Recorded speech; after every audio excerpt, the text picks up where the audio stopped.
ಹೇಗಿರಬೇಕು? ಡಾಕ್ಟರ್, ನೀವು ಬಹುಶಃ ಮಕ್ಕಳ ಜೀವನ ಕ್ರಮ ಹೇಗಿರಬೇಕು, ಪೋಷಕರ ಜವಾಬ್ದಾರಿ ಇದ್ರ ಬಗ್ಗೆ ಹೇಳೋದಾದ್ರೆ.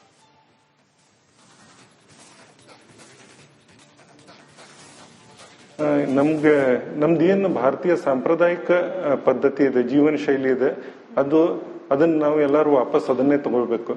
ಅಂದ್ರೆ ನಾವು ಆಹಾರ ಪದ್ಧತಿ ಆಯ್ತು, ಆಹಾರ ಪದ್ಧತಿ ಏನ್ ಜಂಕ್ ಫುಡ್ಸ್ ಏನ್ ಎಕ್ಸ್ಟ್ರಾ ತಗೊಂಡಿವಿ, ನಮ್ದು ಅಲ್ಲದ ಪದ್ಧತಿಗಳನ್ನ ಏನ್ ನಾವು ಅಳವಡಿಸ್ಕೊಂಡಿದ್ದೀವಿ ನಮ್ಮ ಆಹಾರದಲ್ಲಿ, ಅದನ್ನ ಬಿಡ್ಬೇಕು. ಆಮೇಲೆ ಅದೇ ರೀತಿ ಎಕ್ಸಸೈಸ್ ಜನರಲೈಸ್ ಮಾಡ್ಲಿಕ್ಕೆ ಬರೋದಿಲ್ಲ, ಆದ್ರೂ ಅವ್ರ ಮಕ್ಕಳು ಶಾಲೆಯಲ್ಲಿ ಆಟ ಆಡ್ತಾನೆ ಇರ್ಬೇಕು, ಅವರು ಪಠ್ಯೇತರ ಚಟುವಟಿಕೆಗಳಲ್ಲಿ ಭಾಗವಹಿಸ್ತಾ ಇರಬೇಕು.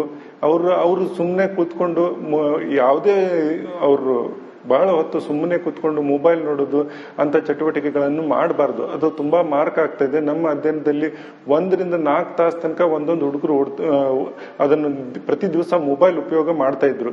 ಇದನ್ನೆಲ್ಲ ನಾವು ತಡೆಗಟ್ಟಿದ್ರೆ ಡೆಫಿನೆಟ್ಲಿ ನಮ್ಮ ಫ್ಯೂಚರ್ ಜನರೇಷನ್ ಇದೆಲ್ಲ ಅದಕ್ಕೆ ಒಂದು ಉತ್ತಮ ಆರೋಗ್ಯಕ್ಕೆ ಒಂದು ನಾಂದಿ ಹಾಡ್ದಂಗ ಆಗ್ತದೆ ಅಂತ ಹೇಳಿ ನನ್ನ ವಿಚಾರ. ಎಕ್ಸಾಕ್ಟ್ಲಿ. ವನಿತಾ ಅವರೇ, ಲೈಕ್ ಕ್ವಿಕ್ ಆಗಿ ಆಗ್ಬೇಕು ಅನ್ನೋ ಈ ಹರಿನೆಸ್ ಇದೆಯಲ್ಲ, ಅವಶ್ಯಕತೆನಾ ಅಂತ? ಬೇಡ, ಖಂಡಿತ ಬೇಡ.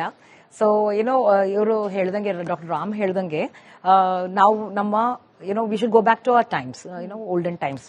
ಮೂವ್ಮೆಂಟ್ ಇರಲಿ, ಎಕ್ಸರ್ಸೈಸ್ ಇರಲಿ, ಮನೆಯಲ್ಲೇ ಮಾಡಿರುವಂತಹ ಆಹಾರ ಸೇವಿಸಿ, ಹಾಗೂ ನಿಯಮಿತ ರೀತಿಯಲ್ಲಿ. ಕ್ಯಾಲರಿ ಡೆಫಿಸಿಟ್ ಅನ್ನೋದು ಬಹಳ ಮುಖ್ಯ. ಈಗ ಸಿಂಪಲ್ ಎಕ್ಸಾಂಪಲ್ ನಾನು ಯಾವಾಗಲೂ ಕೊಡ್ತಿರ್ತೀನಿ, 3 ಇಡ್ಲಿ ತಿನ್ನೋದ್ರಲ್ಲಿ 2 ಅದನ್ನ ಡೆಫಿಸಿಟ್ ಅಂತ ಹೇಳ್ತೀವಿ. ಮತ್ತೆ ಕ್ಯಾಲರಿ ಎಕ್ಸ್ಪೆಂಡಿಚರ್, ಎಕ್ಸರ್ಸೈಸ್ ಮಾಡಿದ್ರೆ ಕ್ಯಾಲರಿ ಎಕ್ಸ್ಪೆಂಡ್ ಆಗುತ್ತೆ. ಮೂವ್ಮೆಂಟ್, 1 ಅವರ್ ಎಕ್ಸರ್ಸೈಸ್ ಮಾಡಿದೀನಲ್ಲ, ಈಗ ಕೂತ್ಕೋಬಹುದು, ನಾನು ಪೂರ್ತಿ ದಿವಸ ಕೂತ್ಕೊಳ್ಳಂಗಿಲ್ಲ. ಓಕೆ, ರಕ್ತ ಸಂಚಲನೆ ಆಗಬೇಕು, ಮತ್ತೆ ಮೂವ್ಮೆಂಟ್ ಇಂದ ಕ್ಯಾಲರಿ ಬರ್ನ್ ಆಗುತ್ತೆ, ಜಾಯಿಂಟ್ಸ್ ಸ್ಟಿಫ್ ಆಗೋದಿಲ್ಲ, ಮಸಲ್ಸ್ ಸಪಲ್ ಆಗಿರುತ್ತೆ. ನೀವು ಬಿಸಿ ಪ್ರೊಫೆಷನಲ್, ನೀವು ಎಕ್ಸರ್ಸೈಸ್ ಮಾಡಬೇಕು. ತುಂಬಾ ಸಣ್ಣಕ್ಕಿದ್ದಾರೆ ಅನ್ಕೊಳ್ಳಿ, ಅವರು ಎಕ್ಸರ್ಸೈಸ್ ಮಾಡಬೇಕು. ಬರೀ ಫ್ಯಾಟ್ ಆಗಿರೋರೇ ಮಾಡಬೇಕು ಅಂತ ಇಲ್ವೇ ಇಲ್ಲ. So exercise is good for your heart, good for your brain, good for your emotional health, mental health ಮತ್ತು ಬಾಡಿ. ವೇಟ್ ಲಾಸ್ಗಾಗಿ ಏನು ಮಾಡಬೇಡಿ, ಆರೋಗ್ಯಕ್ಕಾಗಿ ಎಲ್ಲ ಮಾಡಿ. ಖಂಡಿತ ನೀವು ಸಾಕಷ್ಟು ಹೆಲ್ತಿಯಾಗಿರ್ತೀರಾ. ಸ್ಲಿಮ್ ಆಟೋಮೆಟಿಕ್ ಆಗ್ತೀವಿ, ಎಲ್ಲ ಸರಿಯಾಗಿ ಮಾಡಿದ್ರೆ ಸ್ಲಿಮ್ ಆಟೋಮೆಟಿಕ್ ಆಗ್ತೀವಿ. ಅಂಡ್ ನಿದ್ದೆನ ಮರಿಬೇಡಿ. ಅಂಡ್ ಯಾವೊಂದು ಫ್ಯಾಟ್ ಡಯಟ್, ಫ್ಯಾಟ್ ಎಕ್ಸರ್ಸೈಸ್ ಏನು ಮಾಡಕ್ ಹೋಗ್ಬೇಡಿ. ನಾನು ತುಂಬಾ ಜನ ಇಂಟೀರಿಯರ್ ಕರ್ನಾಟಕದಿಂದ ಮೆಸೇಜ್ ಮಾಡ್ತಾರೆ, ಅಲ್ಲೇನು ಜಿಮ್ ಗಿಮ್ ಏನು ಇರೋದಿಲ್ಲ, ಯೋಗ ಕ್ಲಾಸು ಇರೋದಿಲ್ಲ. ನಾನು ಹೇಳ್ತೀನಿ, ವಾಕ್ ಮಾಡಿ ಮೇಡಮ್, ಸಾಕು.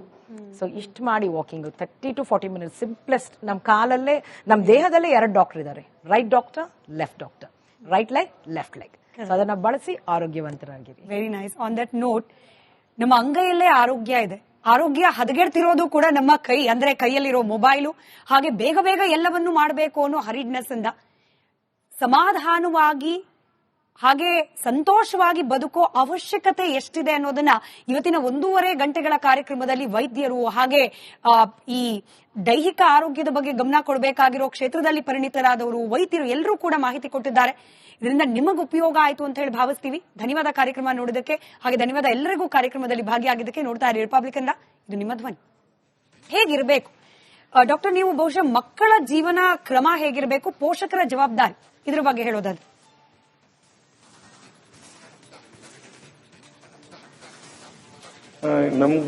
ನಮ್ದೇನು ಭಾರತೀಯ ಸಾಂಪ್ರದಾಯಿಕ ಪದ್ಧತಿ ಇದೆ, ಜೀವನ ಶೈಲಿ ಇದೆ, ಅದನ್ನ ನಾವು ಎಲ್ಲರೂ ವಾಪಸ್ ಅದನ್ನೇ ತಗೊಳ್ಬೇಕು. ಅಂದ್ರೆ ನಾವು ಆಹಾರ ಪದ್ಧತಿ ಆಯ್ತು, ಆಹಾರ ಪದ್ಧತಿ ಏನ್ ಜಂಕ್ ಫುಡ್ಸ್ ಏನ್ ಎಕ್ಸ್ಟ್ರಾ ತಗೊಂಡಿವಿ, ನಮ್ದು ಅಲ್ಲದ ಪದ್ಧತಿಗಳನ್ನ ಏನ್ ನಾವು ಅಳವಡಿಸ್ಕೊಂಡಿದ್ದೀವಿ ನಮ್ಮ ಆಹಾರದಲ್ಲಿ, ಅದನ್ನ ಬಿಡ್ಬೇಕು. ಆಮೇಲೆ ಅದೇ ರೀತಿ ಎಕ್ಸಸೈಸ್ ಜನರಲೈಸ್ ಮಾಡ್ಲಿಕ್ಕೆ ಬರೋದಿಲ್ಲ, ಆದ್ರೂ ಅವ್ರ ಮಕ್ಕಳು ಶಾಲೆಯಲ್ಲಿ ಆಟ ಆಡ್ತಾನೆ ಇರಬೇಕು, ಅವರು ಪಠ್ಯೇತರ ಚಟುವಟಿಕೆಗಳಲ್ಲಿ ಭಾಗವಹಿಸ್ತಾ ಇರಬೇಕು. ಅವರು ಸುಮ್ಮನೆ ಕೂತ್ಕೊಂಡು ಯಾವುದೇ ಅವರು ಬಹಳ ಹೊತ್ತು ಸುಮ್ಮನೆ ಕೂತ್ಕೊಂಡು ಮೊಬೈಲ್ ನೋಡೋದು ಅಂತ ಚಟುವಟಿಕೆಗಳನ್ನು ಮಾಡಬಾರ್ದು. ಅದು ತುಂಬಾ ಮಾರ್ಕ್ ಆಗ್ತಾ ಇದೆ. ನಮ್ಮ ಅಧ್ಯಯನದಲ್ಲಿ 1 ರಿಂದ 4 ತಾಸು ತನಕ ಒಂದೊಂದು ಹುಡುಗರು ಅದನ್ನು ಪ್ರತಿ ದಿವಸ ಮೊಬೈಲ್ ಉಪಯೋಗ ಮಾಡ್ತಾ ಇದ್ರು. ಇದನ್ನೆಲ್ಲ ನಾವು ತಡೆಗಟ್ಟಿದ್ರೆ ಡೆಫಿನೆಟ್ಲಿ ನಮ್ಮ ಫ್ಯೂಚರ್ ಜನರೇಷನ್ ಇದೆಲ್ಲ ಅದಕ್ಕೆ ಒಂದು ಉತ್ತಮ ಆರೋಗ್ಯಕ್ಕೆ ಒಂದು ನಾಂದಿ ಹಾಡ್ದಂಗ ಆಗ್ತದೆ ಅಂತ ಹೇಳಿ ನನ್ನ ವಿಚಾರ. ಎಕ್ಸಾಕ್ಟ್ಲಿ. ವನಿತಾ ಅವರೇ, ಲೈಕ್ ಕ್ವಿಕ್ ಆಗಿ ಆಗ್ಬೇಕು ಅನ್ನೋ ಈ ಹರಿನೆಸ್ ಇದೆಯಲ್ಲ, ಅವಶ್ಯಕತೆನಾ ಅಂತ? ಬೇಡ, ಖಂಡಿತ ಬೇಡ. ಸೊ ಇವರು ಹೇಳ್ದಂಗೆ, ಡಾಕ್ಟರ್ ರಾಮ್ ಹೇಳ್ದಂಗೆ, ನಾವು ನಮ್ಮ we should go back to our times, olden times. Movement ಇರಲಿ, ಎಕ್ಸರ್ಸೈಸ್ ಇರಲಿ, ಮನೆಯಲ್ಲೇ ಮಾಡಿರುವಂತಹ ಆಹಾರ ಸೇವಿಸಿ ಹಾಗೂ ನಿಯಮಿತ ರೀತಿಯಲ್ಲಿ. ಕ್ಯಾಲರಿ ಡೆಫಿಸಿಟ್ ಅನ್ನೋದು ಬಹಳ ಮುಖ್ಯ. ಈಗ ಸಿಂಪಲ್ ಎಕ್ಸಾಂಪಲ್ ನಾನು ಯಾವಾಗಲೂ ಕೊಡ್ತಿರ್ತೀನಿ, 3 ಇಡ್ಲಿ ತಿನ್ನೋದ್ರಲ್ಲಿ 2 ಅದನ್ನ ಡೆಫಿಸಿಟ್ ಅಂತ ಹೇಳ್ತೀವಿ. ಮತ್ತೆ ಕ್ಯಾಲರಿ ಎಕ್ಸ್ಪೆಂಡಿಚರ್, ಎಕ್ಸರ್ಸೈಸ್ ಮಾಡಿದ್ರೆ ಕ್ಯಾಲರಿ ಎಕ್ಸ್ಪೆಂಡ್ ಆಗುತ್ತೆ. ಮೂವ್ಮೆಂಟ್, 1 ಅವರ್ ಎಕ್ಸರ್ಸೈಸ್ ಮಾಡಿದೀನಲ್ಲ, ಈಗ ಕೂತ್ಕೋಬಹುದು, ನಾನು ಪೂರ್ತಿ ದಿವಸ ಕೂತ್ಕೊಳ್ಳಂಗಿಲ್ಲ. ಓಕೆ, ರಕ್ತ ಸಂಚಲನೆ ಆಗಬೇಕು, ಮತ್ತೆ ಮೂವ್ಮೆಂಟ್ ಇಂದ ಕ್ಯಾಲರಿ ಬರ್ನ್ ಆಗುತ್ತೆ, ಜಾಯಿಂಟ್ಸ್ ಸ್ಟಿಫ್ ಆಗೋದಿಲ್ಲ, ಮಸಲ್ಸ್ ಸಪಲ್ ಆಗಿರುತ್ತೆ. ನೀವು ಬಿಸಿ ಪ್ರೊಫೆಷನಲ್, ನೀವು ಎಕ್ಸರ್ಸೈಸ್ ಮಾಡಬೇಕು. ತುಂಬಾ ಸಣ್ಣಕ್ಕಿದ್ದಾರೆ ಅನ್ಕೊಳ್ಳಿ, ಅವರು ಎಕ್ಸರ್ಸೈಸ್ ಮಾಡಬೇಕು. ಬರೀ ಫ್ಯಾಟ್ ಆಗಿರೋರೇ ಮಾಡಬೇಕು ಅಂತ ಇಲ್ವೇ ಇಲ್ಲ. So exercise is good for your heart, good for your brain, good for your emotional health, mental health ಮತ್ತು ಬಾಡಿ. ವೇಟ್ ಲಾಸ್ಗಾಗಿ ಏನು ಮಾಡಬೇಡಿ, ಆರೋಗ್ಯಕ್ಕಾಗಿ ಎಲ್ಲ ಮಾಡಿ. ಖಂಡಿತ ನೀವು ಸಾಕಷ್ಟು ಹೆಲ್ತಿಯಾಗಿರ್ತೀರಾ. ಸ್ಲಿಮ್ ಆಟೋಮೆಟಿಕ್ ಆಗ್ತೀವಿ, ಎಲ್ಲ ಸರಿಯಾಗಿ ಮಾಡಿದ್ರೆ ಸ್ಲಿಮ್ ಆಟೋಮೆಟಿಕ್ ಆಗ್ತೀವಿ. ಅಂಡ್ ನಿದ್ದೆನ ಮರಿಬೇಡಿ. ಅಂಡ್ ಯಾವೊಂದು ಫ್ಯಾಟ್ ಡಯಟ್, ಫ್ಯಾಟ್ ಎಕ್ಸರ್ಸೈಸ್ ಏನು ಮಾಡಕ್ ಹೋಗ್ಬೇಡಿ. ನಂಗೆ ತುಂಬಾ ಜನ ಇಂಟೀರಿಯರ್ ಕರ್ನಾಟಕದಿಂದ ಮೆಸೇಜ್ ಮಾಡ್ತಾರೆ, ಅಲ್ಲೇನು ಜಿಮ್ ಗಿಮ್ ಏನು ಇರೋದಿಲ್ಲ, ಯೋಗ ಕ್ಲಾಸು ಇರೋದಿಲ್ಲ. ನಾನು ಹೇಳ್ತೀನಿ, ವಾಕ್ ಮಾಡಿ ಮೇಡಮ್, ಸಾಕು. ಸೊ ಇಷ್ಟು ಮಾಡಿ ವಾಕಿಂಗ್ 30 to 40 ಮಿನಿಟ್ಸ್, ಸಿಂಪ್ಲೆಸ್ಟ್. ನಮ್ಮ ಕಾಲಲ್ಲೇ, ನಮ್ಮ ದೇಹದಲ್ಲೇ 2 ಡಾಕ್ಟರ್ ಇದ್ದಾರೆ, right doctor, left doctor, right leg, left leg. ಅದನ್ನ ಬಳಸಿ ಆರೋಗ್ಯವಂತರಾಗಿರಿ. Very nice. On that note, ನಮ್ಮ ಅಂಗೈಯಲ್ಲೇ ಆರೋಗ್ಯ ಇದೆ. ಆರೋಗ್ಯ ಹದಗೆಡ್ತಿರೋದು ಕೂಡ ನಮ್ಮ ಕೈ, ಅಂದ್ರೆ ಕೈಯಲ್ಲಿರೋ ಮೊಬೈಲು.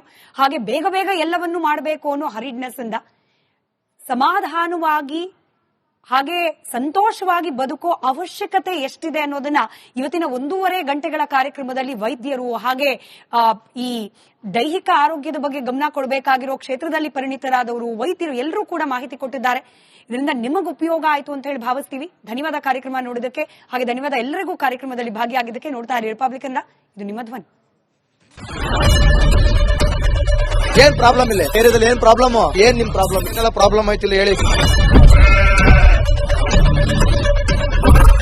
ಏನ್ರಿ ನಿಮ್ ಪ್ರಾಬ್ಲಮ್? ಏನ್ ನಿಮ್ ಪ್ರಾಬ್ಲಮ್ ಅಂತ ಹೇಳಿ. ಯಾರಪ್ಪ ನಗರಕ್ಕೆ, ಗಾಂಧಿನಗರ, ದಾಸರಹಳ್ಳಿ, ರಾಜರಾಜೇಶ್ವರಿ ನಗರ, ಚಾಮರಾಜಪೇಟೆ, ಹುಬ್ಬಳ್ಳಿ, ಚನ್ನಮರುತ್ತದ, ಮೈಸೂರಿಗೆ ಬಂದಿರೋದು.